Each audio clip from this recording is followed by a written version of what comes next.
Okie doke. I can't seem to see many P, but welcome to our week 6 of Hawkeye. Hello, I'm here. Yes, I thought it was just solo me there for a second. I don't know what happened. For some reason, it took me out of the stream. I don't know what happened, but I just want to say welcome to everybody on this momentous day, the day which baby Jesus was born. See. It's a great day. It's a great day. What have you been doing on this day, which saw the birth of baby Jesus? Indeed. What have you been doing? Question? Yes, what have you been doing today? Got some presents, which was awesome. This is one of them right here, which I'm having a little problems trying to set up. My sister actually got me one of these Alexa.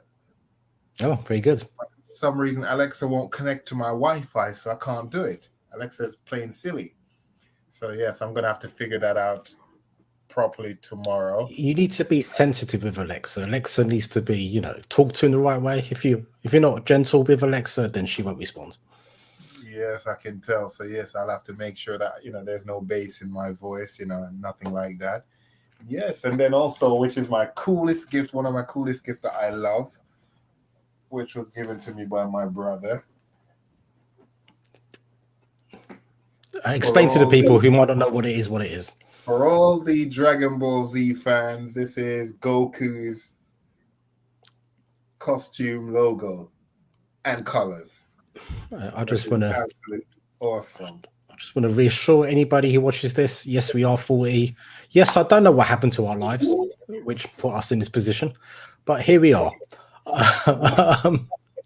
Anyway, we're here to talk about the season finale of Kingpin. I'm going to call it the Kingpin Show because he was that awesome.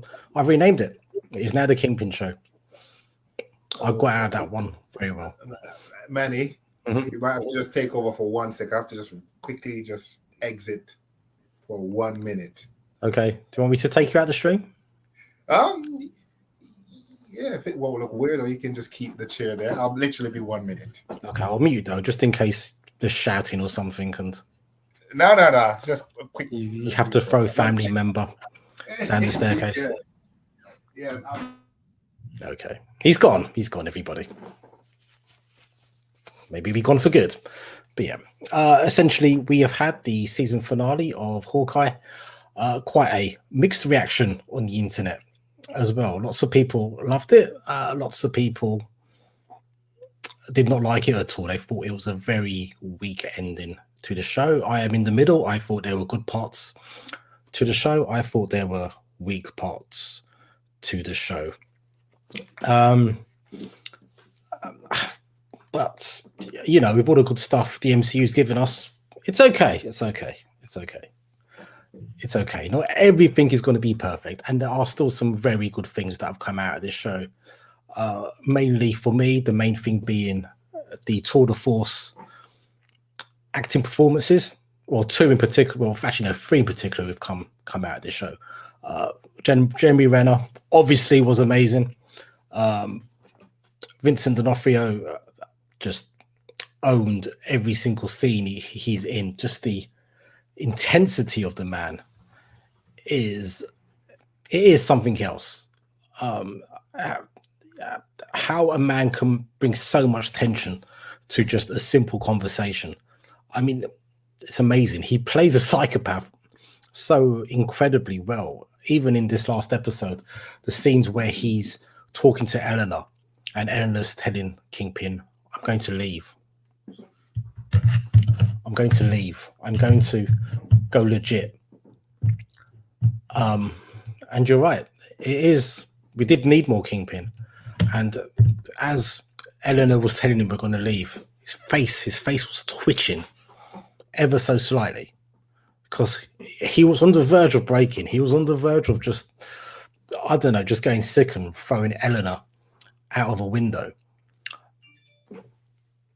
The same, also what he was capable of in this episode. He very much, with a great amount of ease, just took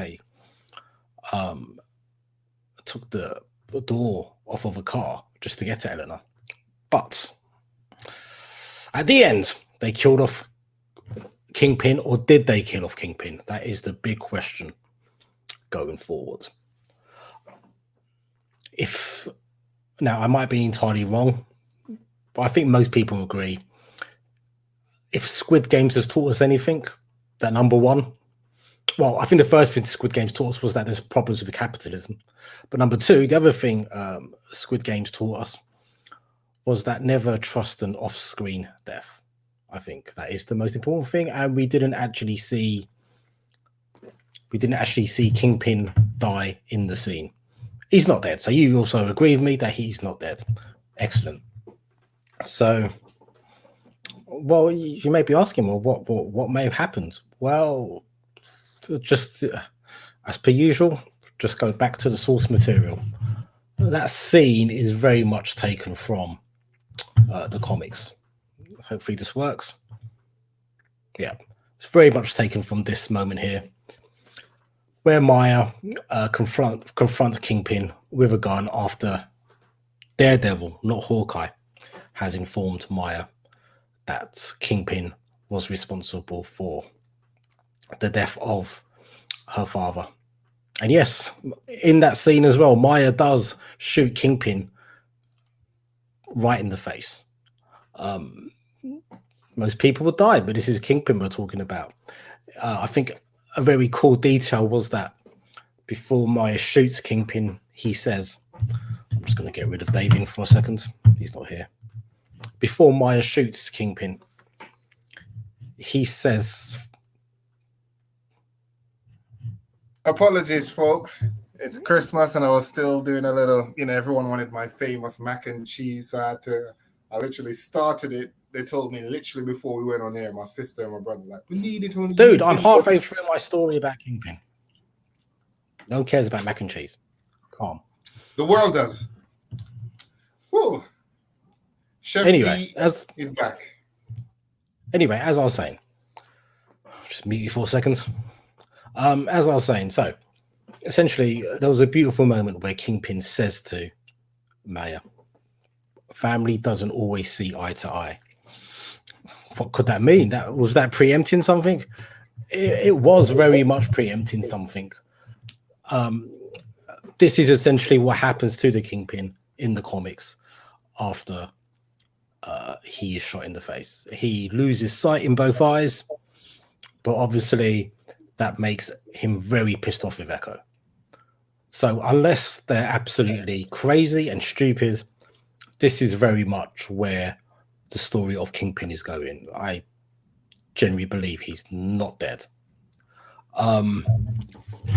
But that brings me on to another issue which I have with this moment. I don't think this moment was perfect in any way, shape, or form. No. My main issue, I'll let you come in a second, Davian. Let me just, I'm going to roll here. My main issue with it is that this would have worked a lot better if they'd cut to a cutscene at the end. They could have still done the Steve Rogers thing. I actually thought that was quite cool.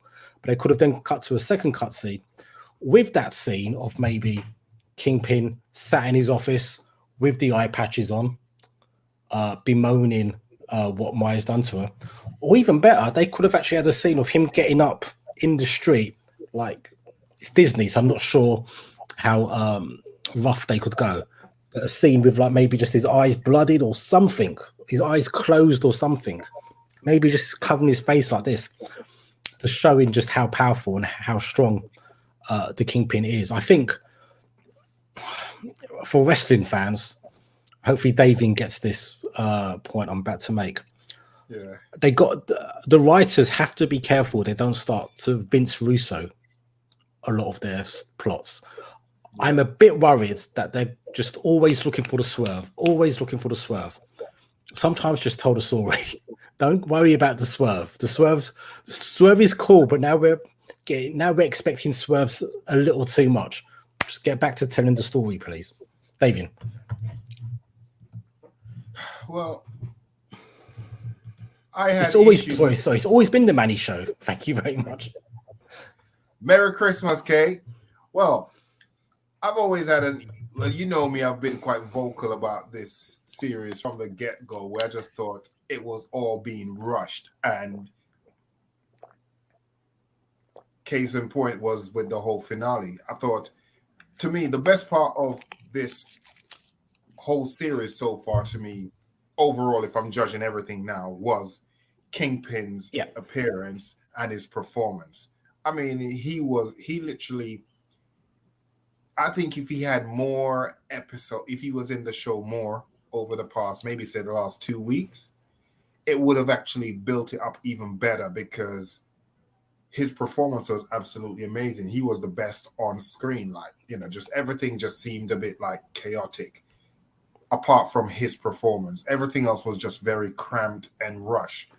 And again, like I said, I had that issue from the beginning where I just felt like with just the whole, with Kate, they were just trying to like force her to be like the new Hawkeye, to take over. Fair enough if that's the direction you want to go, but you can build it the same way they build with the whole Falcon becoming Captain America.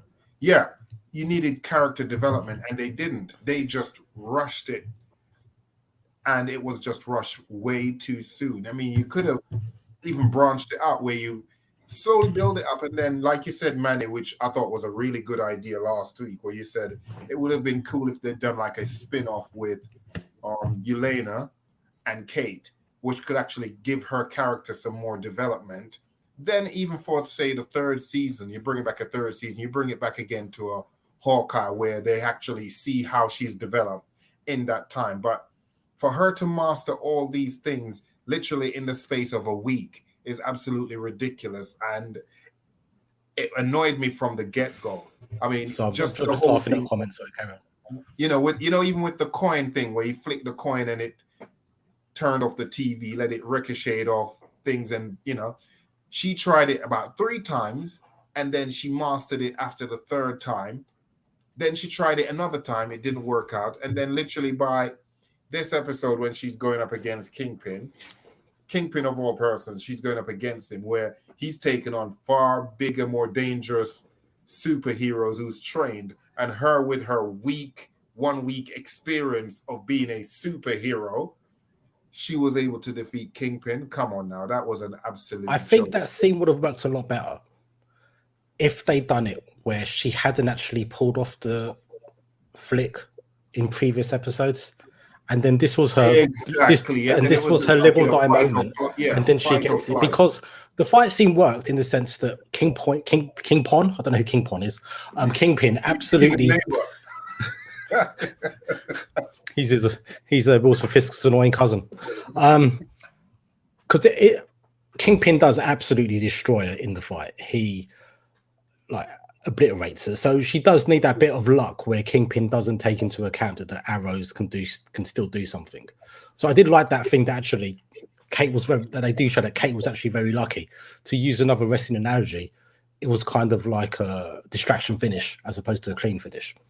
So I did like that, but it would have worked a lot better, I think. Yeah, if it's that do or die moment. If I don't get this now, I'm done for. Or what they could have done. As long as they don't do a Vince McMahon, indeed. Let's hope they don't. What they could have done as well, Manny, is let Yelena get her closure in last week's episode, right? Where she had this conversation, the one-to-one with Hawkeye. Let her have that last week with him. Let him confront Kate's mom, Eleanor, in this episode. Kate, who wants to be the renegade trying to prove she's the big shot, let her try and take on Kingpin like she did, which she wouldn't have stand a chance against Kingpin. He would have easily killed her. Let's be real. Last minute, when she's just about to get, her ass handed to her by Kingpin, you let Yelena come in. They team up since they've got a little dynamic going on building.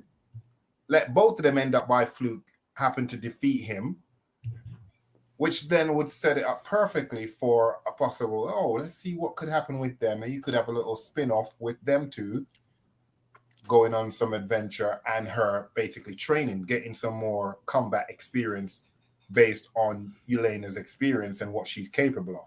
and then you could bring it back in a third episode. But for her in the third season, sorry, but to have her literally take on Kingpin by herself when greater adversaries have failed, but her with her 1 week of experience of being around Hawkeye was able to defeat him. I thought that was an absolute No, joke. I think they told it well because I think How? King. I did just explain it. I don't know if you were bothered listening or not.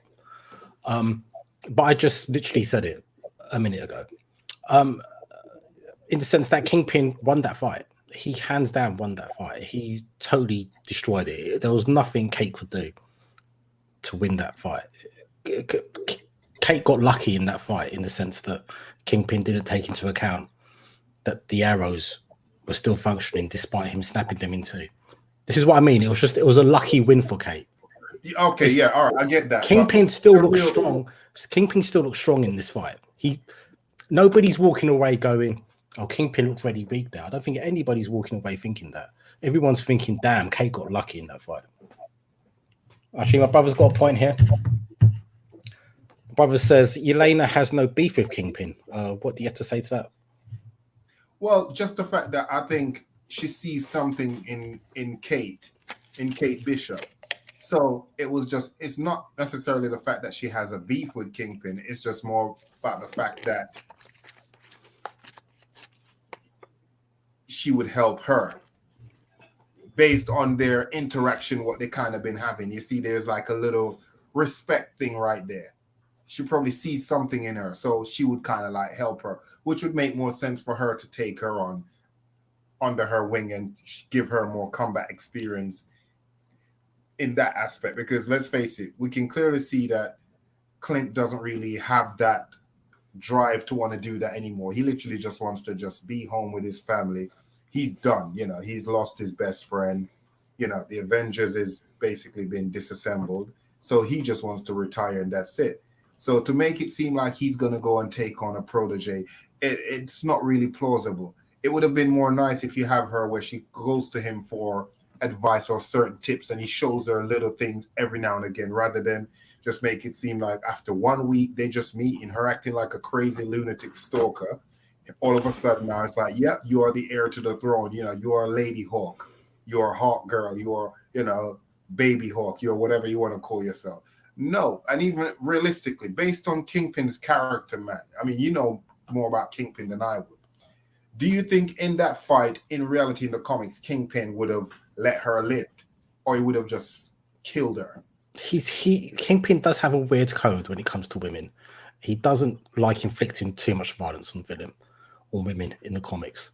But he'd won that fight, David. I don't think there's as far as he was concerned, that was it. His main concern was just getting rid of Kate. He didn't necessarily want to kill Kate. Elena was the one he wanted to get to. Kate was just an annoyance to him.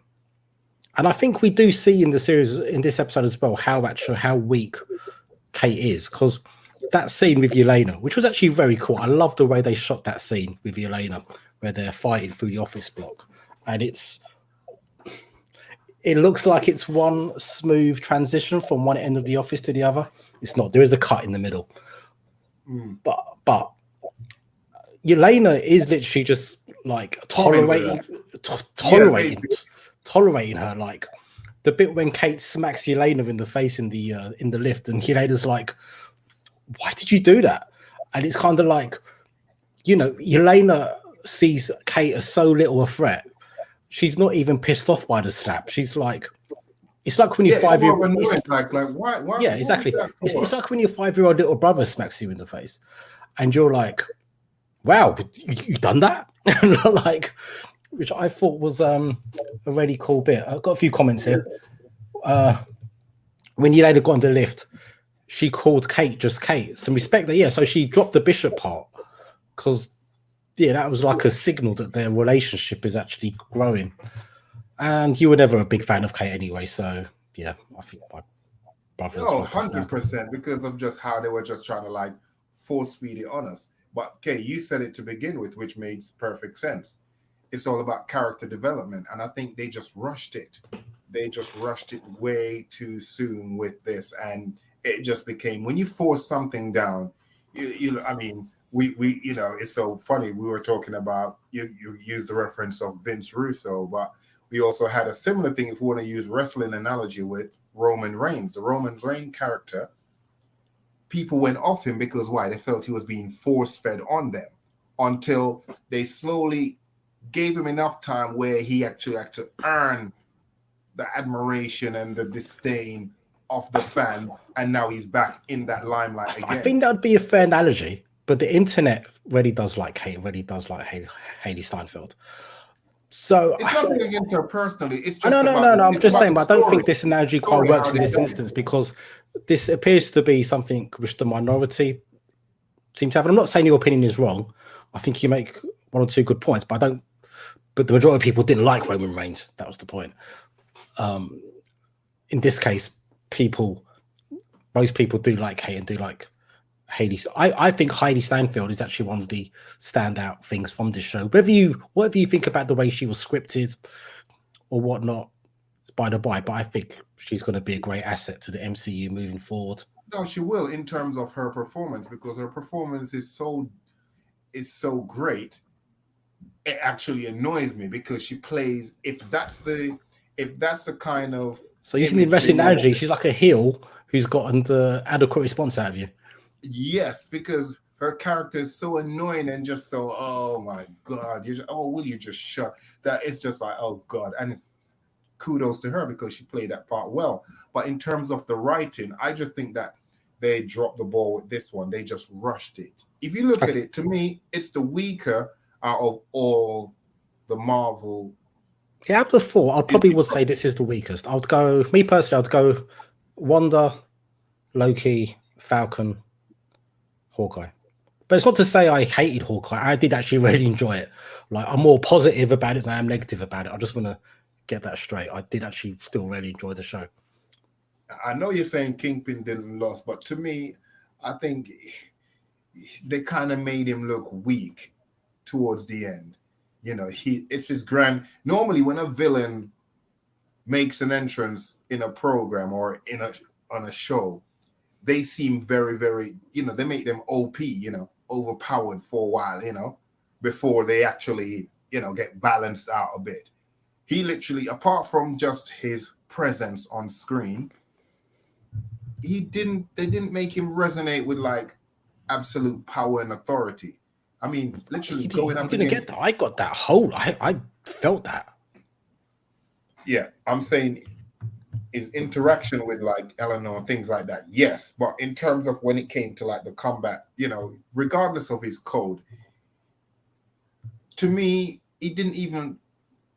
Yelena was more in control of dealing with Kate in terms of Kate's fighting than he was. I think we're going to agree to disagree here, but I think you're seeing something here which really didn't happen. Kate, they told a story where Kate was very lucky with the win. It was Kingpin's own. It was Kingpin's own probably arrogance, just not taking her seriously enough, that got him defeated in the end. And again, he wasn't even. It showed how powerful he was. That explosion with the arrows would have killed anybody else, but Kingpin is so strong, he survived it. I think it shows how. I think what they're trying to show is how powerful he was. Where they fell down, I think, is with the echo scene afterwards. Bringing that in too early. I get what you're saying, but at the same time, was Clint really making any of those special arrows powerful enough to kill, or did he just want to subdue? Because it did say like on the thing, like that was the most. It did say on the arrow that was the most dangerous one. Yeah. So it's down to interpretation. It's down to how you interpret it. Yeah, in terms of what it's capable of, but I still feel maybe he didn't put anything in there to go for like sure kill. Like for instance, when the Avengers was fighting against Loki's army, or when just in general, I think all those special arrows that he had there they weren't meant to stun. They were just straight meant to just obliterate, take out enemies. Whereas this, because it's actual humans he's fighting against, it's not an Avengers level threat. I think a lot of his weapons that he made was things to like stun, just like, take you out of commission, but not necessarily kill. So it's true. So, I mean, you're obviously a great fighter yourself. I Are you not? Well, you've seen them hands already. Or you want a Christmas Day special? Is that what you're trying to say? I don't think we need a Christmas Day special.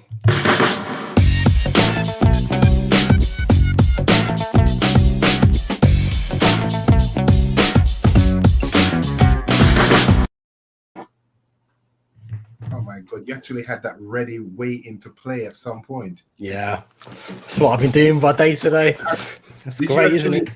Did you actually, like, you were prepared for me to say something? You set me up to do this so you could actually play that. Yeah. In fact, I'm going to play it again because I feel it's so cool.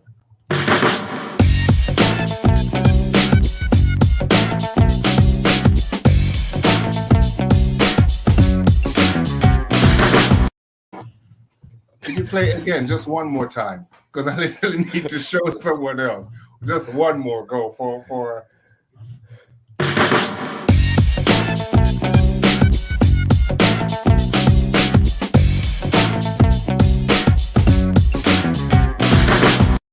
So for everybody that's out there watching, that proves that Davey is a great fighter. So when we're discussing any fighting scene, he definitely knows what he's talking about. Dowdy wants to come online just to laugh at you. Anyway, I want to move away from this because we're going to be talking about it all day otherwise. The next thing I wanted to talk about was actually we've kind of already covered it, but I do really like this blossoming relationship between Kate and Yelena. Yeah, but again, didn't you see what I said before, which made perfect sense? If they had actually done it, like I said, where they let Yelena and Hawkeye had their closure last week. So this episode was more focusing on the transition, which is kind of getting him out of the way to push more forward Kate in terms of having Kate and her have that showdown with Kingpin, and then they go their separate ways. I want to get onto that later because I do think we need to discuss the pacing of the show and how everything was edited as well. Apparently, there's a technique, a name for your fighting style. Mine. Yeah, it's not. Is it Drunken Master? Is it the Snake in the Shadow? No, it's Milking the Cow. You know, you lot are not going to shame me in 2021, yeah? So you lot can hate as much as you want. Hate as much as... How can we hate...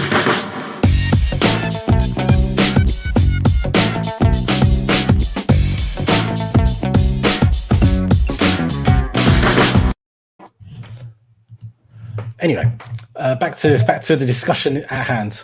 When Yelena got in the lift, she called you. So we covered that bit. Yeah. So I really liked. You know the bit when she does all the buttons on the lift. Yeah. That's actually a throwback to the Christmas movie Elf. It's actually a tribute because they do that in that movie. Oh, you mean Elf with Will Ferrell? Yeah. Yeah, they actually do that in that movie. But I really want to see these two move forward because I think I said in the last podcast that I really like that actually they do need each other in a sense because they are polar. You did. They are polar opposites. Was it the last one or was it the one before where you said you could see the dynamic of them possibly? And I was like, I don't know. But yeah, and I think, like I said, if it goes back to what I was just saying was, had they let her and Hawkeye Clint had their little closure last week, and then you left it where you weren't sure whether or not you'd see her again, but then she showed up at the last minute when Kate was about to get folded by Kingpin. They both managed to defeat him where Kingpin still looked strong.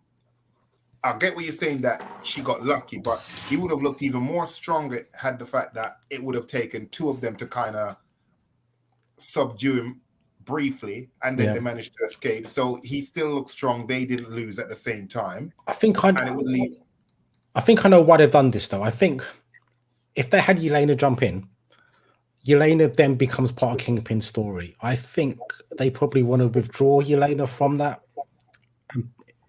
and put her into a different storyline. That's what I'm thinking. But I get your point though. I think I don't think they thought this through very well.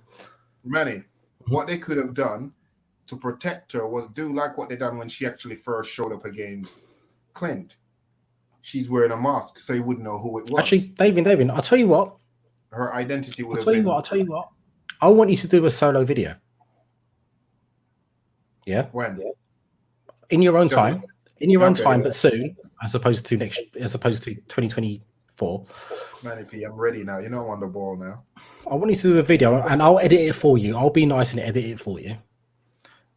The video is going to be called "How I Would Have Written the Season Finale of Hawkeye."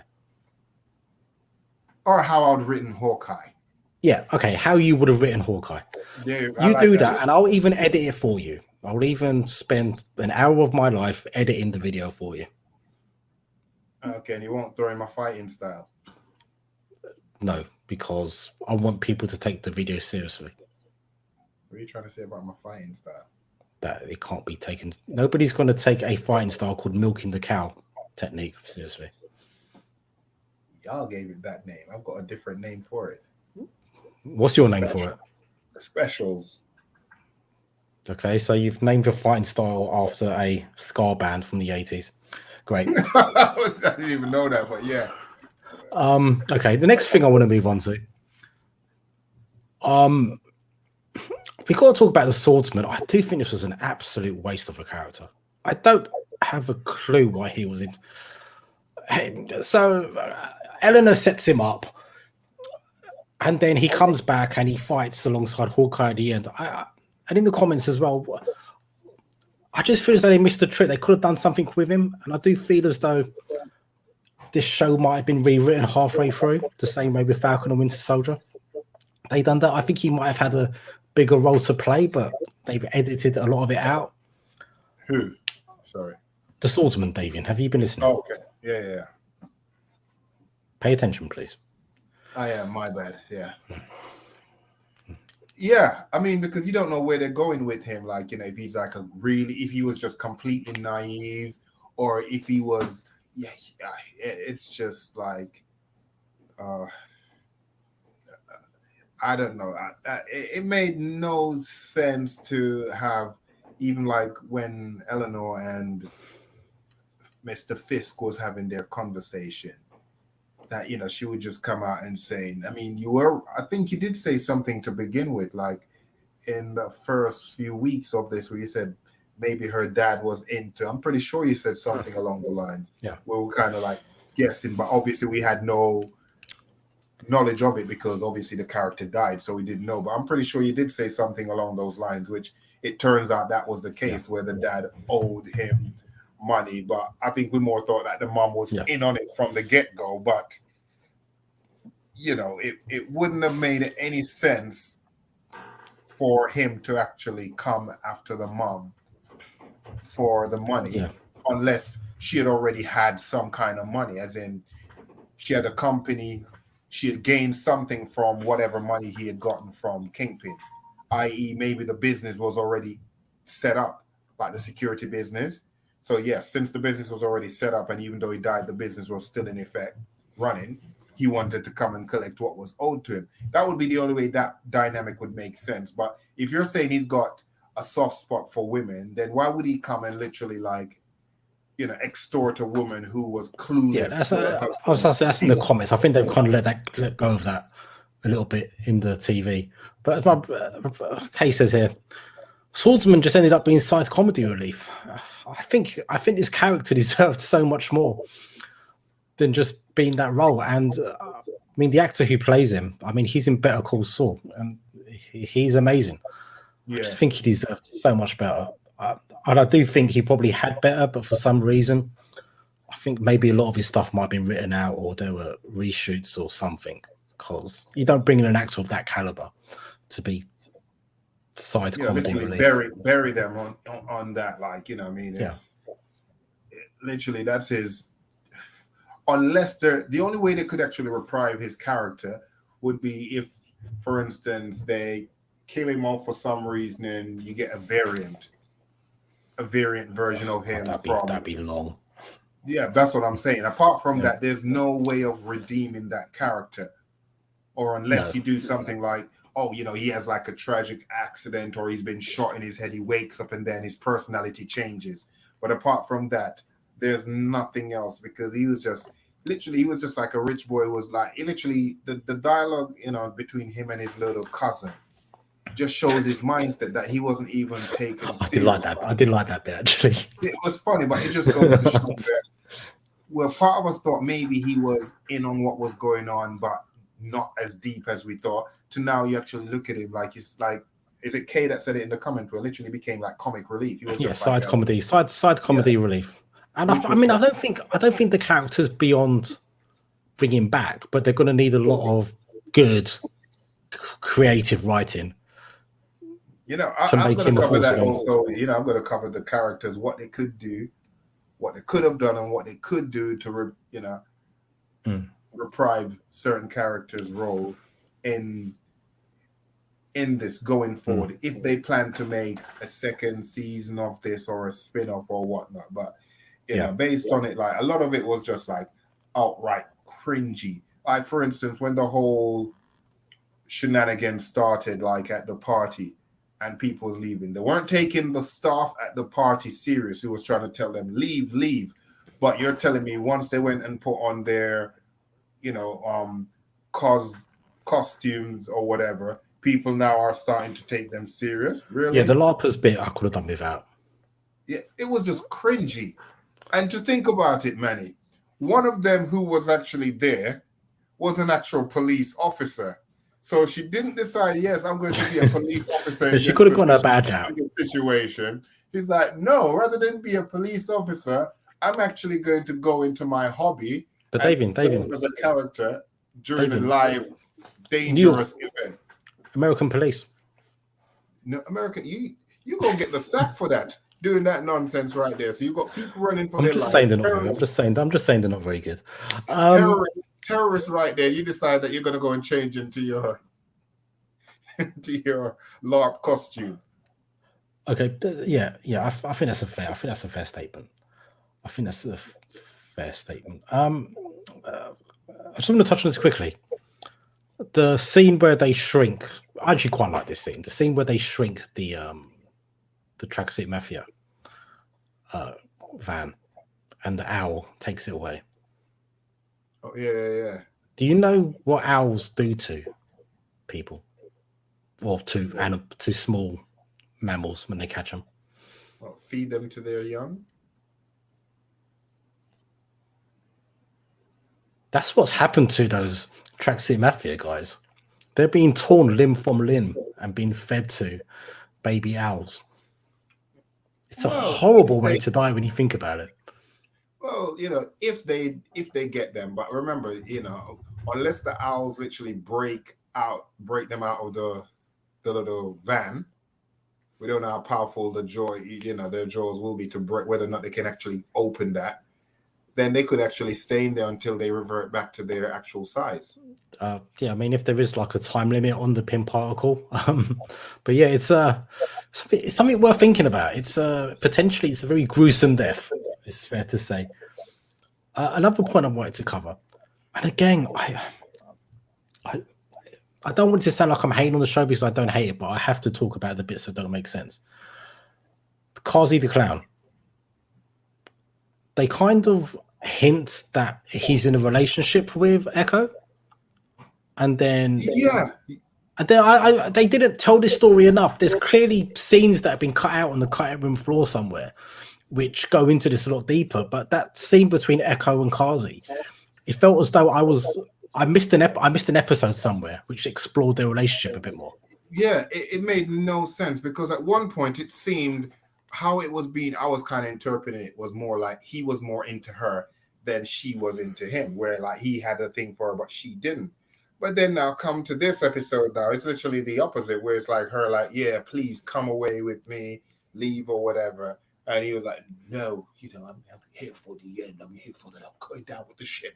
I'll lose you. It made absolutely no sense whatsoever. And additionally as well, if she should believe that Kazi, or have a suspicion that Kazi was in on the assassination of her dad. Yeah. So then why would she want him to go away come with him her. as well. Yeah. So again, it feels like we've something's on the cutting room floor somewhere, which makes all this make sense. Because I think that bit as well, just they need to revisit that. Hopefully, they revisit that again. Like maybe in 2 years' time, after we watch the Echo series, watch Moon Knight, watch She-Hulk, and all these characters return, we're going to be sat here going, "Oh, actually, this all makes sense now. We should have just let it play out." But I think the audience deserves to be just kept in the loop a little bit more. Yeah, it made no sense, because if they're clearly together, then you're telling me that in the space of that time when Ronan told her about what happened,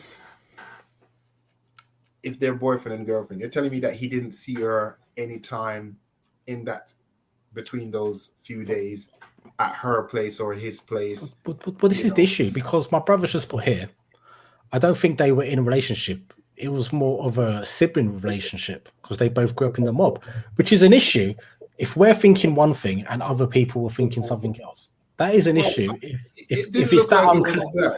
Yeah, but the point is it's that unclear that people can make different interpretations of what happens. I think that is an issue going forward with Kazi. Yeah, 100%. And what did that do? It made it more confusing, because it's already been confusing enough as it is, and then you throw in the uncertainty of what type of relationship they have. So again, you don't know what they are. Like you said, I thought they were like, at first, like I said, I thought it was more of a case of he's into her, she's not really into him that way, but he's trying to do everything to try and get with her.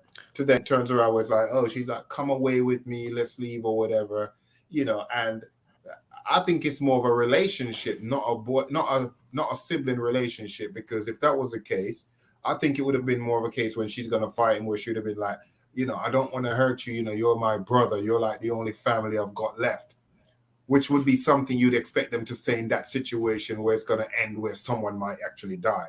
But it was more like a lover trying to appeal to their, their other, their significant other. You do have a one-track mind. This is correct.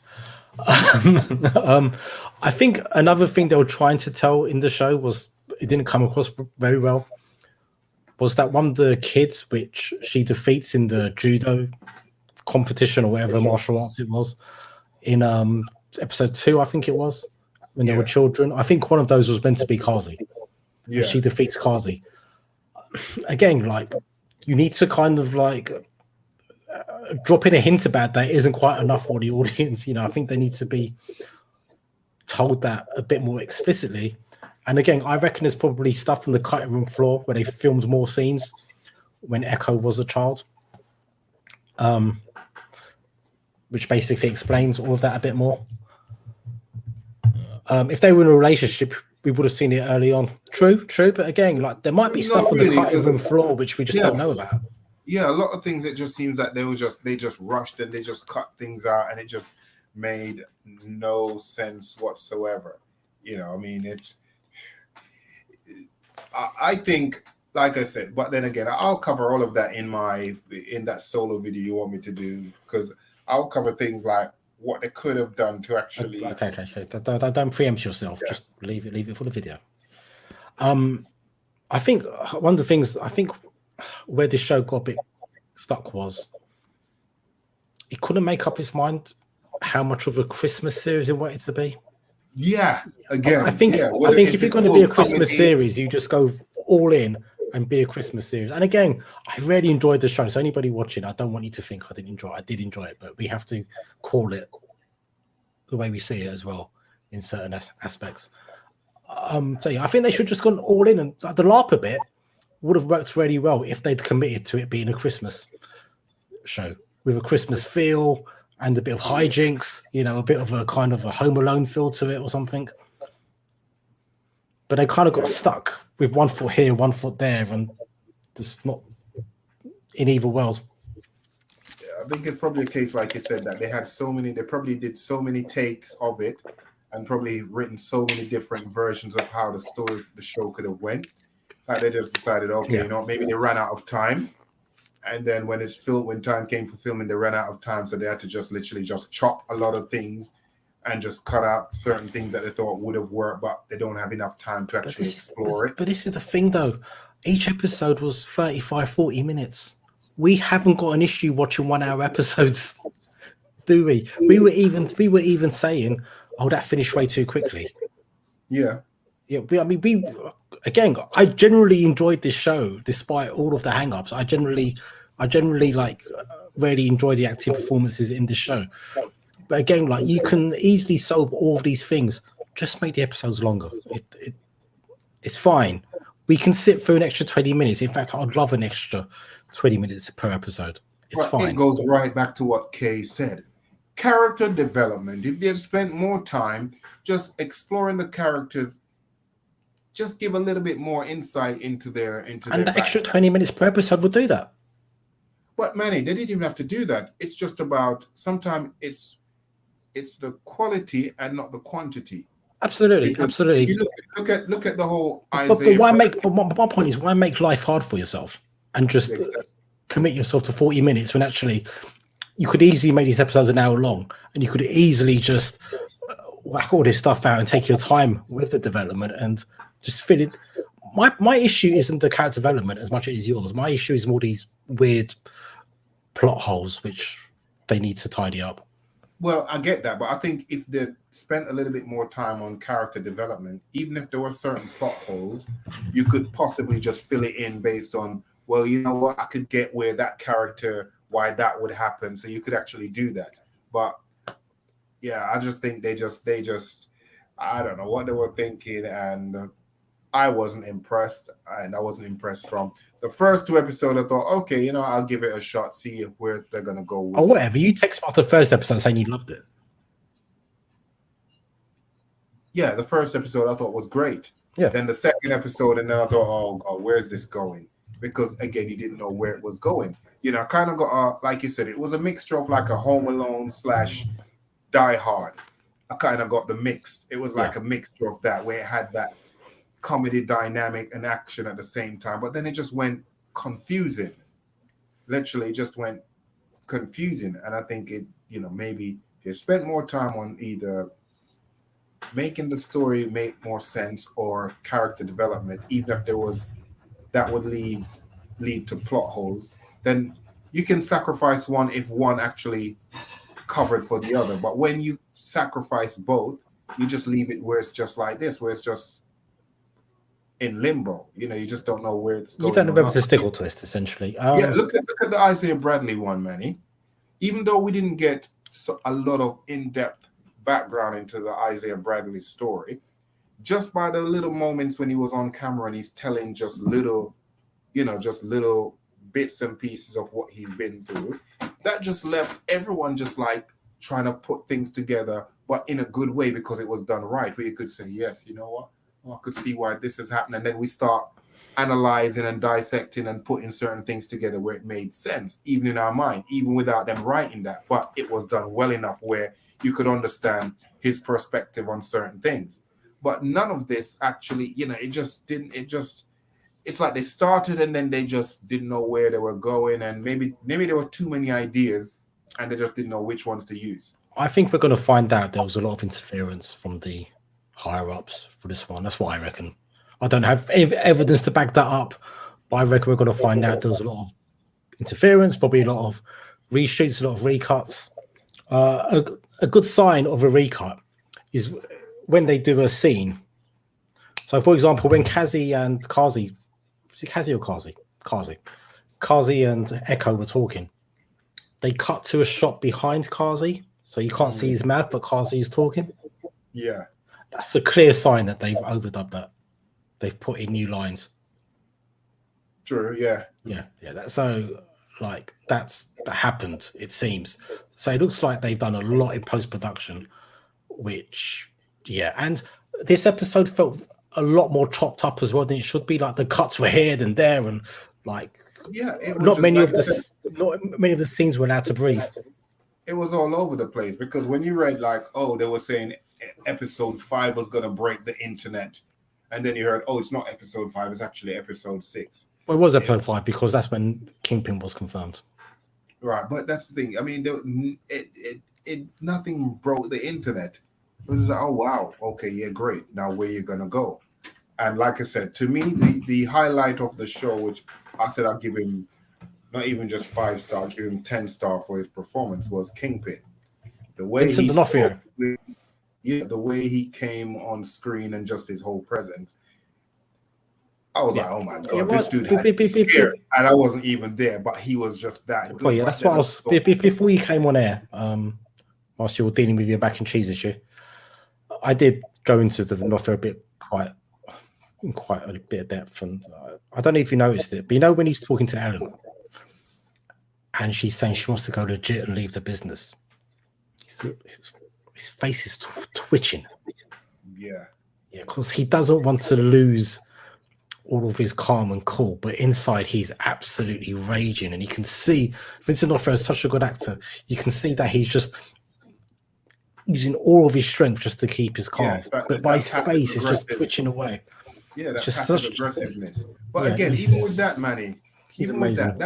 that made no sense for her to even try and do that right there and then.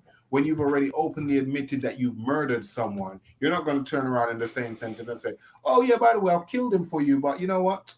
I've seen the light. I want to go legit right now." Knowing that that person's got that on you and you've got so much to lose, you're not going to do that. Even if you Yeah, are thinking of going legit, you're going to find a way to get them out of the way yeah. so Maybe you she's can not. then go Maybe she's not legit. Madam Mask. You're right. I think we need to stop because I think my brother's getting depressed. We're never going to see brutality fight scenes like in the Netflix shows. No, probably not. Unfortunately, though, what if did get very dark? It's fair to say. Yeah, but we But can have good fight scenes. Look at Falcon and the Winter Soldier. yeah, they're going to be more stylish than brutal. I think the fight scenes moving forward. I And mean, the when thing John about Walker Kingpin got is, beaten up, that was really great fight scenes right there. So you can yeah, have great fight scenes even on a Disney show, but it's just and about how you do it. the thing about Kingpin as well is that imagine him blind. You know, imagine how much rage this man's going to have within him, knowing he's been blinded by someone. I generally believe he does love Echo as a daughter. So yeah, I don't think you saw this as well, but this is actually the scene from the comics where Echo shoots Kingpin in the face. So it's very much taken out of the comics, that scene.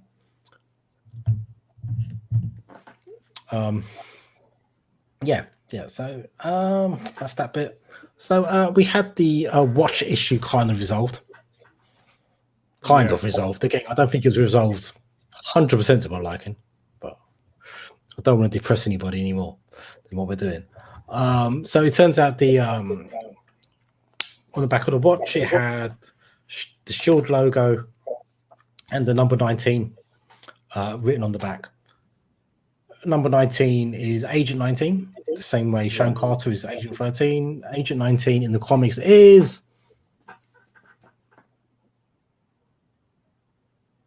Clint? No. think of the Hunger Games. Mockingbird. Bobby Morse. Oh, Mockingbird. Okay. Who is Clint's love interest in the comics. So yeah, but we've already had a Mockingbird played by a different character in Marvel's Agents of S.H.I.E.L.D. So again, depending if that's canon or not, maybe Mockingbird is just like a nickname gets passed around to different. But again, I don't know how they need to explain a bit as well how Echo was able to work out Clint's family just by the back of the watch. Yeah. Was there some kind of like microchip in the watch which gave away information? They need to. That needed but to even be if there's a microchip, covered it as would have well. been something from like a shield technology, which these people wouldn't even have access to decode. So again, how would they be able to get that info? It was just yeah. Well, anyway, My brother's still very upset. He's still reminiscing about the fight scenes in Daredevil and Punisher. It's over. We need to let that go. It happened. Just be happy it happened. Yeah, you've been told off here. You haven't started reading your present yet. You need to start no, your. I will be by the time we have our next shows. I'll be Mister Know It All. Well, I'm already that, but yeah, Mister. You are Mr. Know It All, but what you know, indeed. No, Right. to throw them hands. Seen that? Your hands. We've been detailed.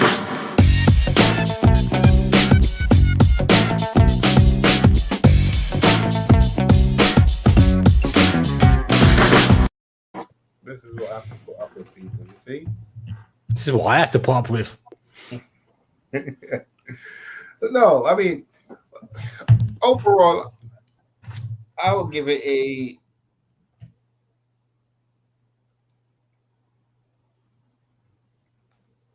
4.5 out of 10. Okay, I'll give it a 6.5.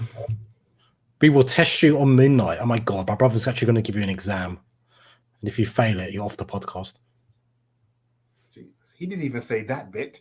He just says he will test me on Moonlight. I'm his brother. I'm allowed to fill in the gaps. yeah. No, leave the plot holes. Let's have plot holes. No, you can't fill it in. Leave the plot holes. I'm filling in the gaps here. So yeah, to be honest, I don't know a lot about Moon Knight. My brother collected a few of his comics in the 80s. He didn't collect many, and I think I know why. I found them utterly boring, I've got to say. But thanks, Kay. You give me assignment on the boring character. So, but maybe, hopefully, they'll make him really interesting. But I really like Oscar Isaac as an actor as well. So, whatever he does, I'm sure will turn to gold. Okay, moving forward, where are we going to go after this? So, we've got potentially, hopefully, a blind Kingpin, and if Kingpin is dead, we will riot. There's no doubt about that. But then they might not even blind him. They might just change things up from the comics and just shoot him but not blind him, like give him a scar in his face or maybe I just think it was that when he says to because you weren't here, sorry, he says to Echo before he gets shot in the face, family doesn't always see eye to eye. Yeah, I think that was a hint that he gets shot in the eye. It was like a little narrative hint, because in the comics he then does get blinded, though he does get reconstructive surgery as well to fix his eyes. So we've got Kingpin coming up. Potentially we could see another reason Kingpin can't be dead is what's Echo going to do in her series. It's obviously going to be about Kingpin.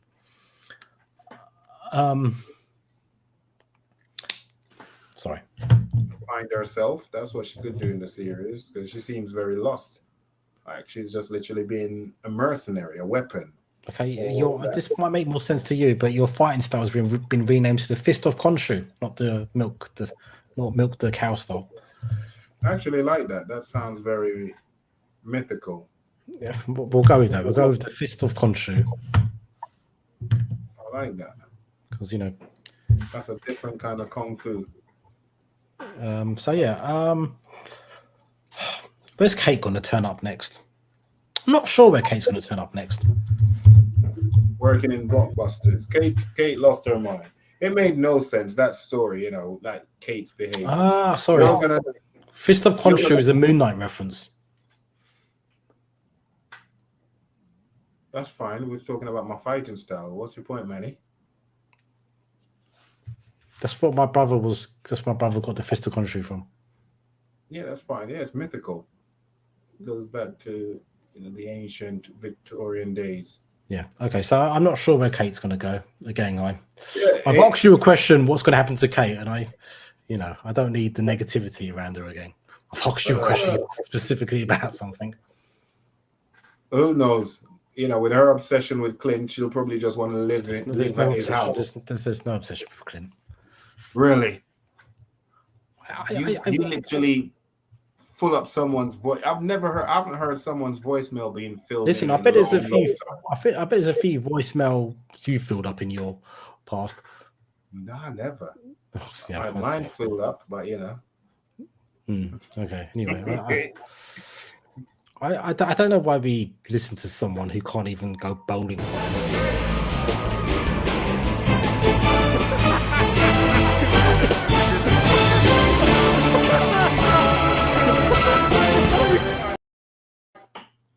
Did you tell the people that you guys actually did something? It was a trick ball?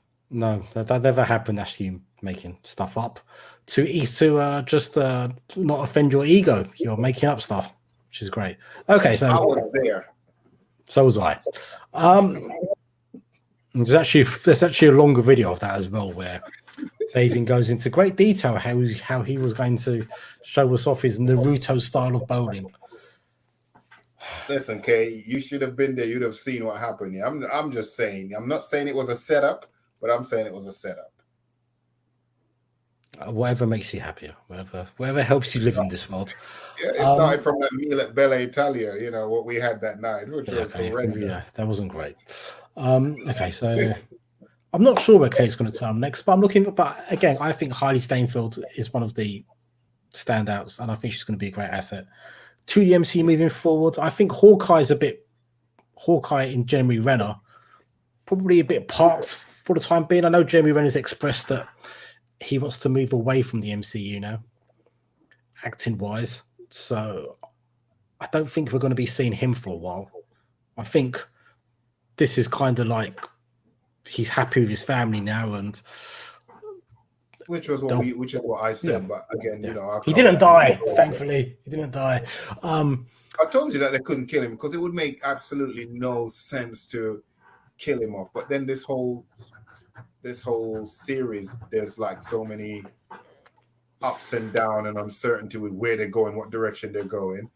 I can actually see why you was actually a bit nervous about them killing him off because he didn't know what direction they were going with this. Exactly. So, but Jeremy Renner had said that he wanted to move on as well, which was the other reason I was a bit nervous. So Kingpin's going to pop up in Echo, I reckon. Kazi, Swordsman, not entirely sure. Yeah. So, yeah, I think the main thing moving forward actually is Yelena's storyline. I think that's going to be the big thing coming out of this. Does Yelena go back to Val and be like, why did you set me up? That would make the most sense to me. Yeah, but then she could, even if she go back to Val, she can't prove that Val set her up because Val could just say, well, that's the information that I got. Yeah, he killed her.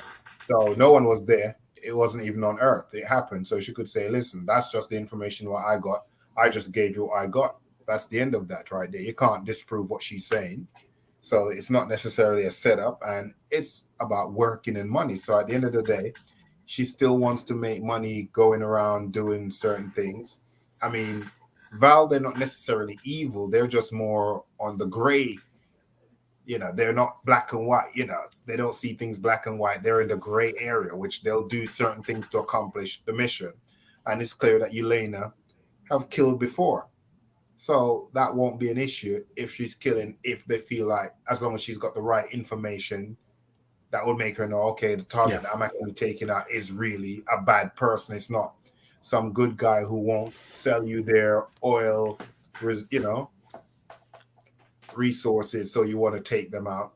I think she would probably still continue to do business with them or whatever, because why wouldn't she? Yeah, absolutely.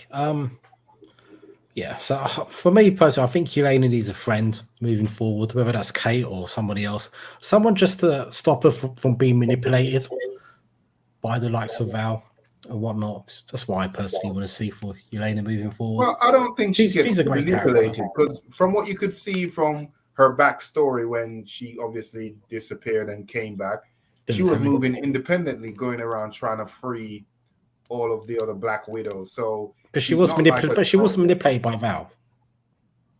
Just in that situation, because that was a personal situation. But now there's nothing else. But I think the story they're trying to tell is that she still doesn't know a lot about the world and how the world works. She knows a lot about espionage, but she's always been, she's always been controlled by somebody or something. And now she's by herself. You're going out into the big wide world by yourself. You are open to manipulation unless you have that kind of naive mental thing looking over you. Things. Yeah, naive. But at the same time, Manny, she no longer has any close ties that people can use to actually manipulate her. Like, her sister is dead, so there's nothing like that she's gonna have that's personal, where they can use to actually manipulate a situation. And well, I hope so for her sake. But yeah, I'm not so sure moving forward. So I think we discussed all of it. moving forward, I'm not entirely sure what the next show is. I've been Googling it all day. Well, not all day, for about 5 minutes. I'm not sure what the next show is, I've got to say. I think it's Miss Marvel, not or She-Hulk. I'm not 100%. Regardless, I don't think there's going to be another Marvel show until February. So I get a nice little break from you for a month, which is I'm looking very forward to. I'm sure we'll have other stuff that we can do in the meantime. No, please, let's not do anything else. But I'm gonna go watch Matrix hopefully this week. Listen, if you want to do a stream about the Matrix, you do that, but I'm not joining you. Because I only do streams about stuff which I know stuff about. And there's so much backstory and theory in the Matrix, which I'd feel as though I need to know about. The Book of Boba Fett starts next week. Was it this week? On Disney Plus, which I'm looking very much forward to. Again, I don't know enough about Star Wars lore to do a stream about it. Yeah, me too. But yeah, it looks interesting because that character, a lot of people have been talking about it. And like, oh, I want to see this. So again, it's in high demand. And speaking of high demand, I've been seeing so many posts on Facebook where everyone's like, literally, they're out to start a petition for a Amazing Spider-Man 3 for Andrew Garfield. They're like, no, his character needs to get closure and whatnot. I think they want a 3 to finish off that franchise with. Yeah, that'd be good. If they can make that happen, that'd be great. I think they'll definitely make their money back and the profit if they've done that after. Yeah, I think that's the good thing that came out of that. I mean, I know we're just slightly digressing, but I think it came from what you got from that with all 3 Spider-Man was that none of the previous Spider-Man was overshadowed by Tom Holland's Spider-Man, where it was a case of, yeah, they brought them back for the nostalgia, but we're not interested in seeing anything about them. No, in fact, it's actually rejuvenated them, where people want to actually know more about those characters and those versions of Spider-Man. So let's hope they actually do something with that. It's possible. It's possible. Oh, right, yeah, they could continue Kate's story or your latest story, Moon Knight, absolutely. Or even Kingpin story could have a bit to do with Moon Knight. Dude, so I think we're done here. Our last live stream of the year. It's been emotional. Yes, it's been absolutely amazing. It's been great. Just so even when we don't agree, it's always been love and positivity because I don't know about love, but really, Manny P. It's been tolerance on my part. There we go. That's the spirit right there. You see, so affectionate and emotional. Can't contain himself. I'm a man. I'm not meant to be affectionate, emotional. God's sake, I'm going to be cold. 2021. You have to embrace the inner you. I'm bringing back toxic masculinity for 2022. Thank you very much. I'm having that stuff. That stuff's making a comeback. Good. Yeah. I mean, it's been great. Enjoyed it. Just the whole. If you really go about the whole entire year from the start when we started this to where we are now, it's getting a lot better. The contents, the quality of the videos. Now you're not just doing all the hard work, now you've actually kind of training me up where I'm actually able to do a lot more now. So, it's making it a lot easier for you. And I'm dropping videos regular now. Like I dropped a video last night, music reaction, which, you added your Manny P touch onto. Gonna get a few more over the coming days before the new year. I'm going to send you a few stuff as well also to react to as well. Because we miss your music reaction. They're great. One of my favorites, I know it, since it's our end of the year, might as well get a few things out there before we sign off. Your When You're Lonely by Movado.